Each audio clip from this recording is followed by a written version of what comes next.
Oh hey, didn't see you there. Do you ever just feel like that you're in a state of purgatory? Like, every year just keeps repeating and you just get this constant feeling of just being stuck? I wish I didn't feel this way, but tell me, if God exists, why did he make another boring subpar noble anime? It's that time again. Time to schedule your annual doctor's appointment to certify you're 1 year closer to death. 2025 was a crazy year, but I don't need to tell you that. You were there. Sorry for the reminder. And you know what else was there? Anime. The greatest invention to hit the airwaves since sliced bread. And that was a wild time back then, so you know that shit stacks. The anime of 2025, in my opinion, were decent. I don't think the overall class overtook or underperformed in comparison to the previous years, far from it. A lot of these shows and even some movies were resoundingly successful and did what they sought to do. But for me personally, many of the shows I saw were either stuff I've seen before, stuff I fell out of interest with, or things I objectively think were good but just weren't for me, with the occasional seasonal savior that kept me locked throughout the run. And like every other year, we're going to dive into those I've seen with a closer look to see where I think they work, where they don't, and why I am the way I am. My therapist says it's narcissism, but that can't be right. I'm too perfect for STDs. Whether you agree with me or not, just know that I'm looking at these shows with an open mind, and I don't think you're a horrible person if you have different opinions. I still respect the making and production of anime as a whole, and anyone who can find greatness in things I can has my hat tipped to them. With that out of the way, let's turn the clock back by about a year. This is my 2025 in anime. Let's begin where it makes sense, in the middle of a story. The sequel seasons of the year were quite the juggernauts on their own, never mind the newer stuff. Sure, smaller stories like My Dress-Up Degenerate and the Psycho 7th Princess second seasons were more or less the same where they left off, but they served their purpose in continuing their tales with little to no changes in atmosphere or comfort. I can't say the same about a show like Dawn to Dawn. Season 1 was already pretty whack-ass, but Season 2? Damn, usually people have to pay for this kind of drug trip. You didn't pay for Netflix? Money's a social construct, as both a dungeon-hopping vending machine and a stone scientist would tell you, as Senku and friends explore the new world in search for the most valuable resource, corn. Just don't watch this opening with an epileptic. I'm half joking of course, with one half looking at visually dynamic shows and that's really it, like Kaiju number 8 and number 2, and Leveling that was formerly Solo. Then the other half's looking at shows where that corn joke would fall flat, like in Drugs Are Kind of Cool Season 2, and Not a Lot of Campfire Cooking This Time, Season 2. The 100 Girlfriends Who Are Kind of Into You gains more cast members, bringing the total to 10. Can't wait for the series to end in 2203. That recording studio is gonna be a whole ass auditorium when it does. In terms of action, Spy Family came back swinging with his wacky group of special kind of dumbasses, and I ate all of that up. It's still so funny and exciting despite following a mostly set formula. And while there's no announced season 4 right now, I'd be satisfied if it ended right here. It just seems fitting. I have conflicting feelings on another spy-ish show that premiered both its first 2 seasons this year, but we'll get to that one. But the one that made its grand exit 9 years in the making was My Hero Academia, the final season. For its many downs and flaws over the years, My Hero Academia was the shonen show I grew up with, like how Naruto and Dragon Ball were for those before me. And as it ended, I didn't think it was bad. It certainly had problems, but it ends on a decent note that closes out most of the story, and gives fitting endings to characters I grew to really appreciate on a personal standpoint. Maybe I'll look at the series as a whole more in depth eventually, but for now, I'm okay with leaving the book closed on this story of almighty influence. It was especially impressive seeing as how this was the only superhero anime to get a continuation this year, so that was nice. And it's funny you say that, narrator me, because that book is still wide open. Deku's story may be done, but they are going to milk this world until the teat is dry. But we're getting ahead of ourselves. Before we talk about Etsy Batman, first we have to address... Winter came in like a snowstorm of perfectly fine proportions. Sakamoto Days, a show about an assassin turned family man, was supposed to be the big shonen show of the season, and I guess big is one way to put it. While it did receive moderate acclaim, it didn't garner the suspected hype and love fans and Netflix wanted. By all accounts, it was fine, but fine doesn't usually cut it, especially when it comes to a largely marketed Netflix show based on the Shonen Jump headliner. Personally, I too thought it was okay. It was funny and unique enough to get me through 2 cores, and I didn't have a problem with the pacing or animation as some of the more hardcore fans had. But yeah, at the end of the day, it was negligible. Just like marriage, am I right, guys? You see, it's funny because marriage is terrible. What? I'm getting married to a girl I hate in my class is just awful. Like, the animation is fine, but the entire premise and story are terrible. Want to guess what it is? If you guessed that it's the exact same as the title, congratulations, you just won a prize by courtesy of their show's attitude. What do you want me to say? She's an asshole and he's a prick. I would say that they're made for each other, but I'm not anal like that. The show comes off as insufferable as it's clear that these two just don't like each other and have no chemistry, and it's just as forced as how they got engaged in the first place. It's an arrangement that's only conflicts between a couple. That's not fun. That's boomer humor. How dare you make me think about the average Facebook post? The unlikability doesn't stop there. Madaka Kuruyuwa is impervious to my charms, features a narcissist who constantly sexually harasses this guy who's trying to live a chaste life, piling onto the annoying girl harassing milquetoast guy subgenre in slice of life. A concerningly growing subgenre in anime. Are they okay over there in Japan? I left my A-rank party to help my former students was a basic fantasy harem you've seen a ton of times, and sadly will probably see a ton of times more. Spoilers. It's just inoffensively bland, with the main gimmick being that the dungeon crawling is live streamed. Oh goody, I get to see the same old story progressions in real time. Can't wait to see someone get brutally torn apart while eating my $1 frozen lunch. But the biggest injustice among these shows comes from this. It looks like another typical, even boring fantasy anime, and it is, but I guarantee you it would have at least gotten 2 more stars if they just went with a proper translated title rather than a chickened localized one. It's localized as Bogus Skill Fruit Master, long ass title no one cares about. Its better and better known title is Nut Master. Well, there goes my vote for Anime of the Year. Thankfully, some shows decide to respect their source material, like ER.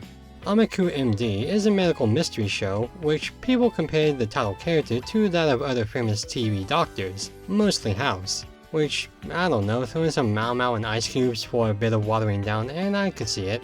The 9-to-5s don't stop there, as I May Be a Guild Receptionist came along and showed how true it was to its theming despite the fantasy setting. Working overtime at an underpaying job is a bitch. Mentalist was a surprisingly good dark horse to come out this season, emphasizing growth, pain, and sportsmanship in younger kids, while Kutsura was a cute, underrated show about potential nectarare. A boy who moved to sunny Okinawa develops a crush on a local girl despite the dialect barrier, only to in turn densely ignore her friend's crush on him. And considering its setting and vibrant tone, it only makes sense to premiere this in frigid winter. It was very welcoming, and I recommend it for the atmosphere alone. Plus, it was rich in cultural education too. You learned so much about Okinawa, it's almost like it's a whole other world. Wait, god damn it. Isekai shows. They're like allergies. They invade my space every season. I didn't watch all bazillion of them this winter, but I got the gist of about every single one by reading their spark notes. And yeah, not the best way to consume media, but when I can watch some of their peers and easily imagine swapping out their characters and gimmicks with those I skipped, maybe it's not the best showcase of diverse storytelling as of late. The ones I did see fittingly triggered my range of allergic reactions, from mild annoyance to the absence of a will to live. Why do I keep watching this? The ones I'm really referring to are The Daily Life of a Middle-Aged Shopper, a show that couldn't stop self-inserting its writer's fantasies if it tried, and possibly The Greatest Alchemist of All Time, a show I literally forgot existed like it was sucked through the door in FMA. These aren't bad per se. No, they are, but they're not offensive. They're just 2 types of bland and uninspired. The former tries to be a harem show disguised as a modern meets myth story, and the latter is an easy to follow, easy to forget plot of some great Destiny mumbo jumbo. The best thing I can say about them is that they gave jobs to people. Let's hope those jobs treated them kindly, because if not, they could be poached by an actual demon with healthcare benefits. Headhunted to another world is just that. a guy who's isekai to work for the Demon King, and the twist is, literal Satan has better job benefits than working culture in the real world. You know, it says something about Japanese work culture when the two pro-working class anime that aired this season were fantasies. It doesn't quite end there, as Dad's been reincarnated, followed a bureaucrat sort of reincarnated it as an Otome game antagonist, so this was this season's vanilla villainous anime. Intentionally. What feels like a show that would lean into its premise as a one-note joke, is surprisingly pretty fun watching the middle-aged mannerisms coming out of this prissy design, and even shows a fair amount of love to older generations of otaku culture. That's nice. But that's enough about bringing Japan to the isekai. How about bringing the isekai to the Japan? Welcome to Japan, Miss Elf follows this unbuttered toast as he dreams about what everyone else dreams about, living a fantasy life instead of working.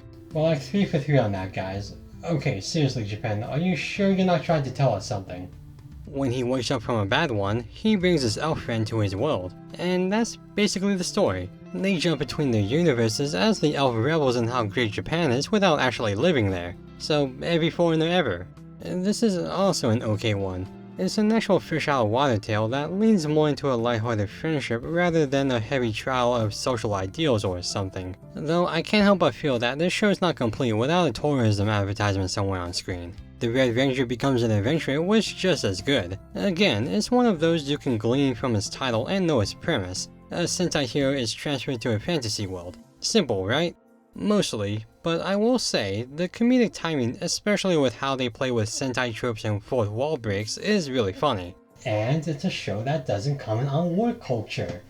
Okay, well, maybe those other cases really were just coincidences. And our last show of winter is a really good one that was animated by Nappa. Zenshu, a story about a cynical glob of hair who happens to animate being isekai to her childhood comfort film, was almost nothing less than special. There's a lot you can say about MAPPA as a company and a working environment, and that's a topic for another day, trust me, but you can't deny that they know how to animate. They're so good at animation, they make storyboards look fluid. That's antithetical, and Zenshu is their latest polished diamond. I'm not sure if it's the animation fan in me or what, but this is what kept me coming back. What kept me staying, however, were the story and some clever ideas they employed in said story. This girl, Natsuko, is essentially SpongeBob with a pencil, drawing up solutions with her super animating powers. And that comparison is far more fitting than it needs to be. If you know, you know. I think my favorite idea is when the heroes confront a cult that thinks the end is near and that God is lost. The solution? Literally give them an idol to worship. That's really funny and really creative. There are other things in the show I don't quite get, like some of the writing and plot points were ill-timed or not explained super well, but mostly it stuck the landing in story and animation. Though Zenshu wasn't my favorite of the year, its artistry can't be denied in the same way. It's aesthetically gorgeous and low-key has a pretty decent theme to it. It's worth checking out. So winter ends with a glossy, intelligent work of art. What begins spring?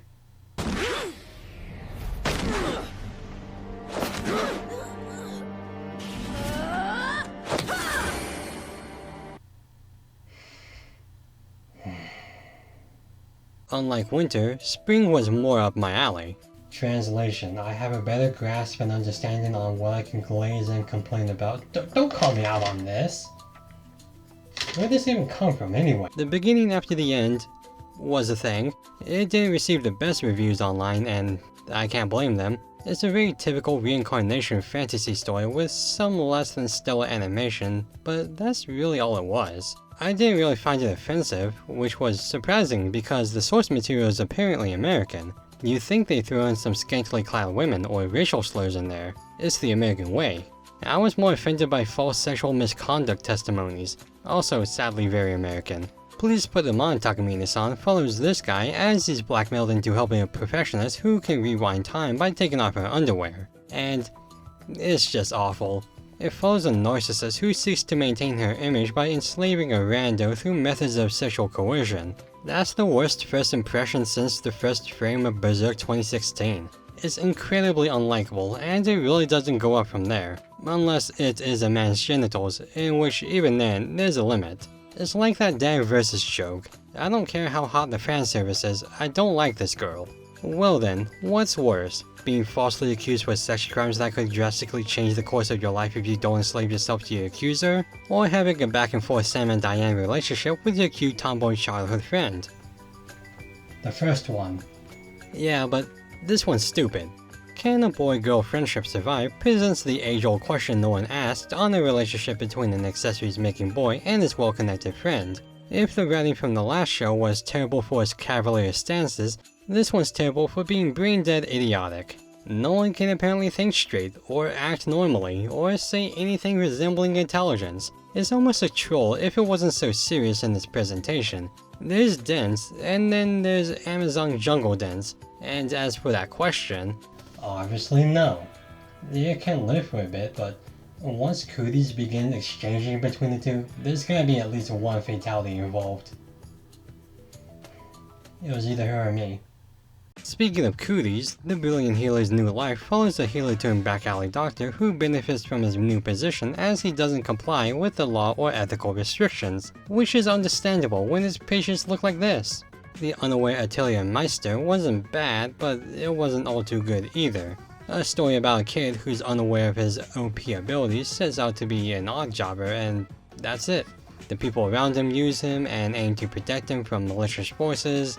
He does things. I guess my main problem with it is that it's bland. From the character designs to the setting to the writing. It's not awful, but just not something I recommend either. Not quite the same feelings I have about the last of the bad shows I saw this time around. I'm the evil overlord of an intergalactic empire. Whoa! This is worthless. It's less than worthless, my boy. Oh hey, another Gravity Falls clip. 8 more of those and I could get a free lawsuit. It's actually fascinating how bad this show is. A guy is wronged in his previous life, despite leading an honest one, reincarnates to a planet where he's essentially the leader. Determined to never be taken advantage of again, he resolves himself to be the biggest piece of shit ever. This, in turn, has him feeling upward as a genius heel-type ruler that somehow brings everyone to prosperity despite it actually not making any sense. Basically mixing the concepts of Eminence of Shadow and Overlord into a space opera, and for some reason only decided to take the bad writing from those shows. It's a show that won't hurt you if you don't think about it too much, but the problem is that not thinking about its absurd writing and dumb plot is harder than the main character's head. On the surface level, it's another isekai with boring designs and a simple concept. But when looked at a deeper level, it fumbles its concepts and ways of following typical isekai tropes. It's not often an isekai takes place in space, yet it follows the beats and moves as if it were another fantasy. Much of the show is like that, introducing unique or rare concepts and just being safe with them. For all intents and purposes, it's a fascinating case of using interesting elements and holding them back in a safe space.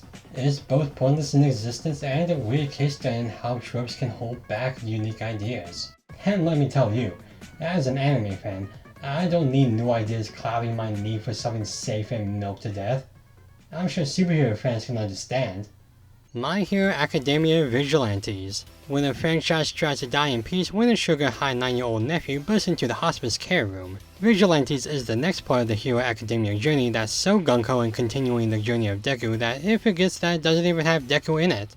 Or the titular Academia. It makes sense, it's a completely different story, right down to when it takes place, and it's just a larger look into this world. I just wish it strayed a bit more into its own thing rather than rely on MHA's name, characters, and humor. Kind of like when that nephew steals his dying uncle's wallet to buy stuff in the vending machine. And while we're on the subject, another Shonen Jump manga made its debut here, Witch Watch. No, it's not a trivia show about Rolexes, it's about a guy babysitting his witch friend. While not my favorite, its lighthearted appeal and legit fun soundtrack make it a nice sit-down anime with little stakes to worry about. With a ninja and an assassin under one roof, you won't get the chance to sit down with all these characters they burn through. It's comical in how self-aware they are with its setup and just waste all these designs and actors. It's impressively pointless. For a cute girl anime with a little more substance, try the ones with actual substance. Food for the soul fed into the warm feeling of wanting a meal, which is always convenient when you usually eat as you watch anime alone. Well, this is just sad. Meanwhile, a classic gets retold in the form of Anne Shirley, another adaptation of Anne of Green Gables. Updated in the visuals and direction, this version serves as a refreshing, albeit familiar take to the old story that continues the question of, why was this design so damn popular in the 1900s? Mono, from the same author of Layback Camp, follows another group of girls, this time obsessed with camera culture. And I don't mean filming every little petty thing of strangers' lives on public transit. Like, actual cameras. You have to be a special kind of weirdo to be obsessed with filming things. The dinner table detective pointlessly follows a rich girl detective trying to solve crimes. I say pointlessly because she's not even the one solving them. Her butler is. He's also an asshole about it. Kind of strange to follow a titular character who can't even follow her own title. At least within Mononoke lecture logs of Chuzenshi Sensei, we follow Chuzenshi Sensei. And guess what? He solves his crimes. He's an asshole too, but at least he does something. Well, I won't put up with it. Women also deserve the spotlight. Not just men who do the exact same thing, but with a worse attitude. Equal rights, I say. Let women be assholes too.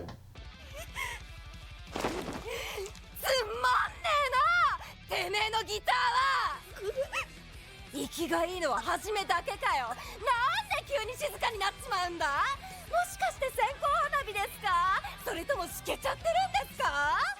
もっと燃やせよ。こっちがなえるんだよ。この不燃ゴミがそんなギターやめちまえ。I didn't think the agenda would spread that quickly. I also say I deserve $1 billion. Rock is a Lady's Modesty is a cute girls do awesome things show where the biggest defining trait isn't the rock music, but rather the rock star attitudes the girls give after a shitty performance. Their words, not mine. This was just a fun show. Not only were the girls really entertaining, but the music and the atmosphere were intensely unapologetic in its mean-spirited nature. It was a genuine surprise. In fact, it was so good, I'm confident everyone had that opinion. I actually didn't see any reviews about it online, but hey, a quick search could just fix that.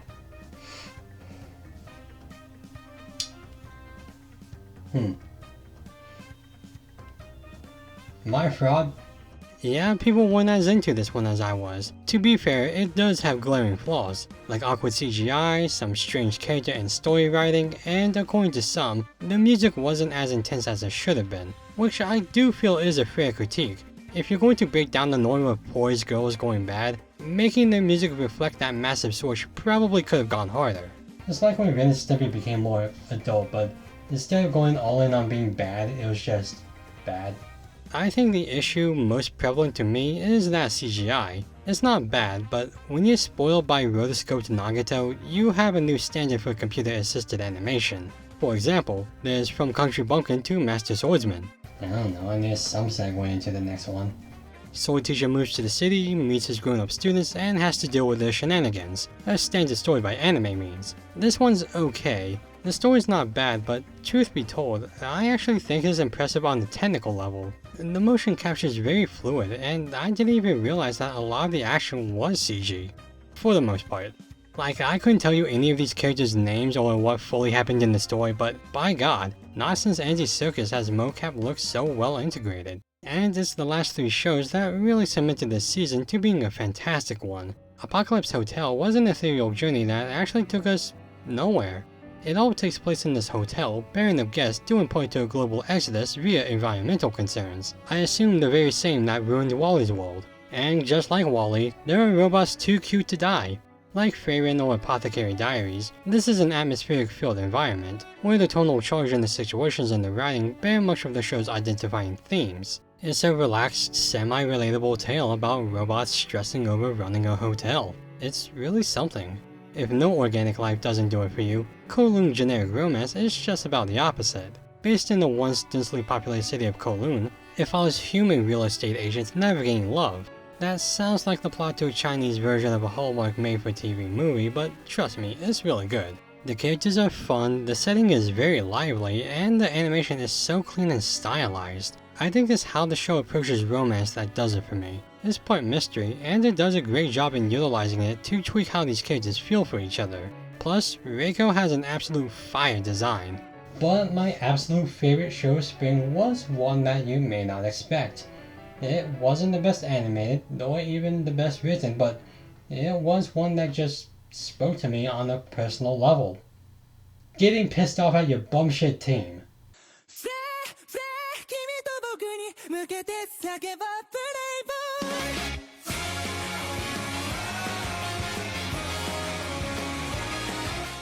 Catch Me at the Ballpark is a unique sports anime in that it doesn't follow the hard work or stories of athletes, but instead the everyday fans you'd find at a baseball stadium. Or at least in Japan. You probably shouldn't go anywhere near Citizens Bank Park. It's probably the baseball fan in me, but I absolutely love this concept and execution. I've never been to a Japanese baseball game, but they look fun as hell. And this cross-cultural dive into Japanese fandoms and practices was super fascinating. It's not just beer girls or mascots or the other differences, but the heart and connection and fans' love for their teams, and how united sporting events are, showing universal feelings sports fans take in on the wins and losses and experiences of the game. It's really fun, it's really down to earth, and I think it wraps its loose ends and overall theses much better than you'd expect from a show about just going to the ballpark. It was a legitimate surprise how good this show was. And while the season was overall really good to me, unfortunately, we have to hop out of spring training and now gruel through the summer. It wasn't bad, I was just sweating a lot. Salutations to all of you filthy perverts out there! Good afternoon! No, not because of that. My air conditioner was broken, okay? Honest. How do you get that through YouTube anyway? Among the most talked about anime of summer, Nukatashi was not one I had on my bingo card. Not in retrospect, mind you, it certainly earned its reputation as a not hentai with better than expected visuals. Not bad for what's essentially bizarro shimonetta.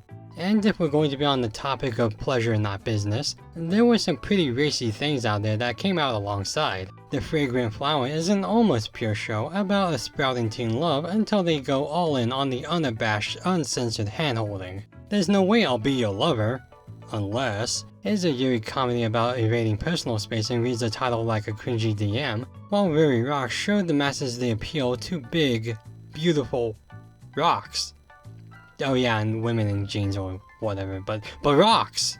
But the biggest fan service of the season arguably came from the biggest blue balling of the past 15 years, Panty and Stocking Season 2. With Garter Belt. Yeah, I probably could have talked about this one along with the other sequel seasons, but there's been like a decade and a half worth of edging, so this seems like a special occasion. Like asking out a prom date or getting rejected for a prom date. While I'm not the biggest fan of the original Panty and Stocking, I do acknowledge its influence on crass human anime as well as its cult following in the West, as it was inspired by Western cartoons. That's honestly what makes this cliffhanger ending a little funnier to me, as it clearly set itself up for future events and just bounced for a good part of 15 years. I don't remember all of the jokes, but I do remember finding the edgy, crude, and plain stupid humor getting me on a few good laughs, which collided with the better than expected animation and music. So when Season 2 was finally announced, I was curious as it definitely left an impression on me and the Western anime community. And it came back in arguably the best way possible. It doesn't acknowledge its absence, it immediately resolves the ending, throws in its fair share of swears and sacrilegious vocabulary, and comes in full swing on the animation and music. It's been a while since I saw Season 1, but when I watched the first episode of the new series, it immediately clicked. This is undoubtedly Panty and Stocking.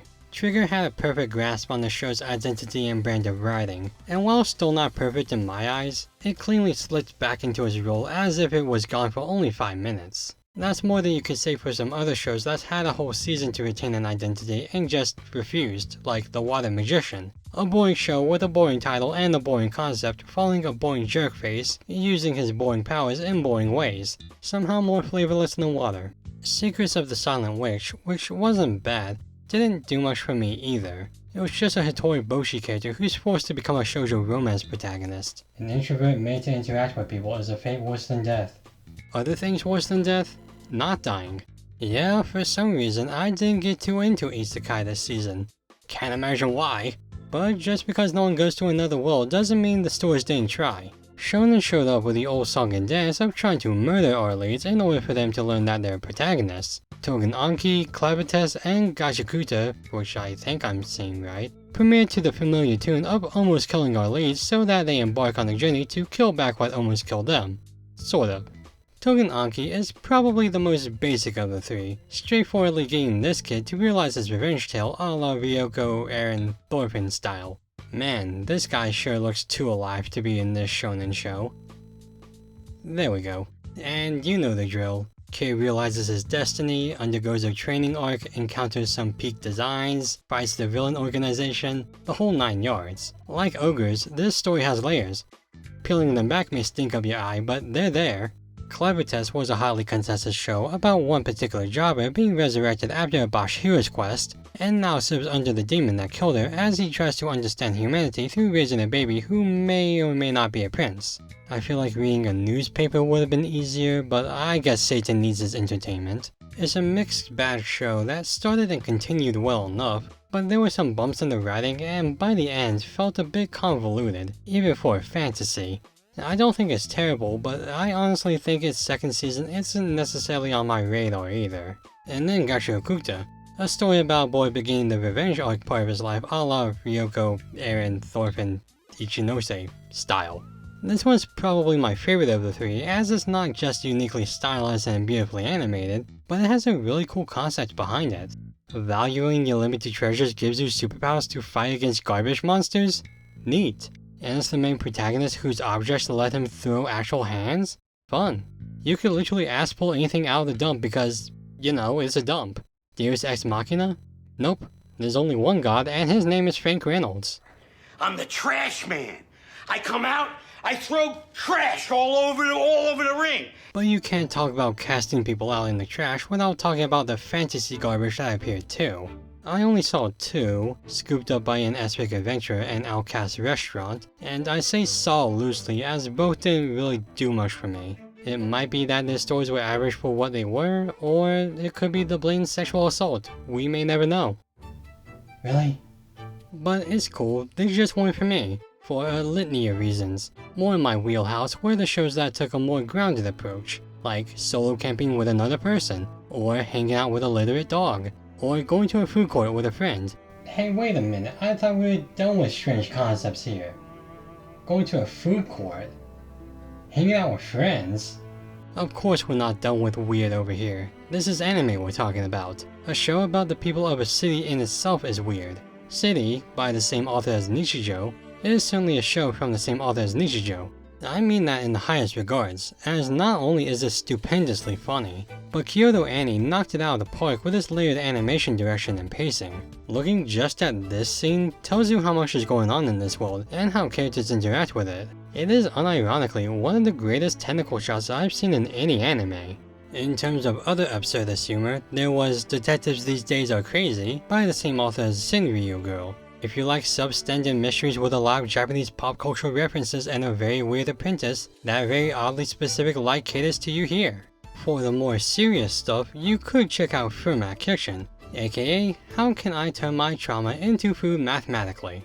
According to this, 5.5 minutes. And if you want more mystery in that dish, I could point you to Hotel Inhumans? Okay, what is with all the hotel shows here? Hotel Inhumans, Apocalypse Hotel? Heck, in winter, there was another hotel show that I didn't see called Tasakala Hotel. What are they going to adapt next? Hotel California? The Hotel for Dogs? The Happiness Hotel? Which, now that I say that out loud, I would watch Anime Muppets run at B&B, yeah. Dealing with the Mikodono sisters is probably my favorite show of the year for reasons, and I did a whole video on this some time ago, so I won't dwell too much on it here. But it's one of those shows that won't connect with everyone, but has incredible ideas and portrayals on themes you wouldn't necessarily expect from what initially looks like a standard rom-com. It's a beautiful show that deserves attention, and hopefully it gets that attention soon in the form of a second season. But what really got attention this season weren't even full shows. The last media we're looking at in this blazing summer are Ban, a short film from YouTube's premier Thai weeb Guguk, and K-pop Demon Hunters, the Kung Fu Panda of this generation. Dumb title, exceptional outcome. Bon is, through all definitions of the term, a passion project. It's a creatively lit and flowing animated world that's filled with a rich idea and environment that fits concisely within the 20-minute runtime. But more so, it feels like a short that telescopes a deeper part of the writer's upbringing. There was clearly a lot of planning, thought, and love poured into this short, and honestly, the fact that a big anime YouTuber finally got to do his own anime is something especially cool. Moving on from the independent space, K-pop Demon Hunters. Yeah, I know it's not anime, but when am I ever gonna talk about this movie again? Netflix's surprise golden child, Sony Animation shows us once again how it's done in presenting a good story in phenomenal ways. Rumi, Mira, and Zoe are what it sounds like, K-pop Demon Hunters. They rule the stage captivating hearts and find the shadows defending those hearts from demons through sneaky but human strategy, proving why they're your idols. And while personally, the story's not exactly something I love, maybe it's the animation that will get you pumped. And out of fear of copyright strikes, I will not be showing much of it. Free country, am I right? Look, this movie has Sony and Netflix behind it. Risking a takedown is a dangerous path to go. But it is a decent film with wonderful songs. Seriously, I cannot get Soda Pop out of my head. And low-key, thank God, because I had no idea how to put that title into my script. I mean, not like I could just segue Soda into the fall season. That makes no sense. There weren't any Soda Egyptian shows then. For our first show of fall, let's look at Chitose is in a Ramune Bottle. Note to self, fire scriptwriter. Chitose is in a Ramune Bottle is a light comedy that has nothing to do with lemon flavored soda, but instead hot people. Oh, thank God, we have enough Ramune shows. We need more about teenagers. That sounds facetious, but this is a fun and funny story of what's essentially scat dance but with the popular kids. It has some well-meaning writing, an interesting cast, and some lovely music. It's quite good for what it tried. As for the rest of fall, okay, first off, I didn't watch a ton this season in comparison to last, but what I did overall had mixed reactions to. Kind of like how I treat Duolingo. Oh, I'm not kidding. Duolingo, the language learning app that's more concerned with being an app than helping you learn languages, released an anime. This is about the psycho bird squid gaming characters of this polyglot world. And I hate that I kind of dig it. It's absolutely a pandering commercial, but it's the pandering commercial Duolingo's known for, leaning into the memes of the sociopathic owl and going full anime on it. How is it that an app so good at marketing is so bad at everything else? Don't answer that. May I ask for one final thing, and a wild last boss appeared, followed some villainess-esque leads who are just done with this shit. Once again, showing why these kinds of shows are far more relatable than prompted. On that subject, my awkward senpai follows a socially awkward colleague trying not to be, but somehow wriggling in some misunderstanding. She's just like me. For real, I think the only difference between me and her are our genders and the fact that she has considerate co-workers. Oddly, there were antenna shows that came out this year despite covering the romance genre. Past the Monster Meat Milady is about an odd girl who loves eating monsters as her prince washes with a growing love, while This Monster Wants to Eat Me is about a monster girl waiting to devour her prey as said girl wants to die. Both of these shows are really fun. For what they do. Yeah, the whole suicide thing's kind of a bummer, but you know. While atmospherically opposite of each other, they're great on their own if you can stomach them. And let me tell you, some people would rather watch vanilla rom-com fluff or the most depressing shit you'll ever see in a while over semi-bad CG. One Dance is a special interest story, one of those shows that centers and showcases a specific hobby. Here is breakdancing, as in not breakdancing, but rather dancing as your models break. It's a simple premise, with a boy trying to grow out of his shell in a dance club, but the major thing to note about the show is the less than welcome CG dancing. While the criticisms are warranted and do distract from the atmosphere, I kind of liked it. I think the show's incredibly charming and its non-CG animations got some great lighting. I even think the CG gets better over time. I'm definitely reading too much into it, but that's pretty analogous for the motifs of the show. But the show that got me moving this season was Sonda. Like Token Anki, Jujutsu Kaisen, AOT, and many before it, this is a shonen show about a boy with special blood. Okay, well, what does it turn out to be this time? I mean, come on. You guys have got to be running out of ideas soon, right? What is he, like Santa Claus or something? Yes. You're kidding, right? No. Santa, to put it simply, is fun. It's a fun, weird, and wild show with a wild concept and even wilder writing, yet it's pulled tightly in the sense of dread over the concept of growing up. It's far more stressful than a show about Santa had to be. And then you look at who wrote it and it slightly makes a lot more sense. But the show I was looking most forward to was my level 9999 gotcha. Oh, not because it's great, but because it's not. It's a terribly written, trope-filled banishment revenge fantasy story more concerned with building up to torture porn than actually giving a gratifying end. It's awful, and I love it. I've been reading the manga since it started, and I still can't tell you any of these characters' names. I think he's Jimbo, and this one's, Bobby, and Sleepy Dopey and Doc, I don't know. In terms of adaptation, it's not good. Like, obviously, yeah, but I mean, it's not good in the bad sense. It's not so bad it's good. It really is just bad. I wouldn't recommend it, but it's just junk food I specifically enjoy. Like how Taco Bell or Gary Busey movies are to others. And those were all of the shows I saw this year. You know, I'll admit that even though I didn't think... Hey! Stop it! Like I was saying, those were all of the shows I saw this year, and hey! Stop! Where's that even coming from? Jesus. Even though that this wasn't the strongest in particular... God damn it! Yeah, the actual last show we're talking about is Season 3 of One Punch Man. Better known as that one show that peaked in high school and has been trying to ride that wave years later to a point where it's sad. One Punch Man Season 3 was the laughingstock of the internet, and if I were a tomato vendor, I'd be a thousandaire. Animated by the studio that did Season 2, fans weren't happy with the choppy and unfinished animation that vastly differs from Murata's art in the manga. And all I have to say is, are you really surprised? Guys, this was the same studio that did Season 2. I know animation takes at least a week to make, so what happened to the 6 years between seasons? Look, animation is a tough job. It's physically, mentally, and financially demanding, and this isn't a reprimand on any of the staff who directly worked on it. But when you imagine one of the biggest hits from a decade ago, then fast forward 10 years later to what's supposed to be a follow-up in a world with improved techniques and technology, it's very noticeable.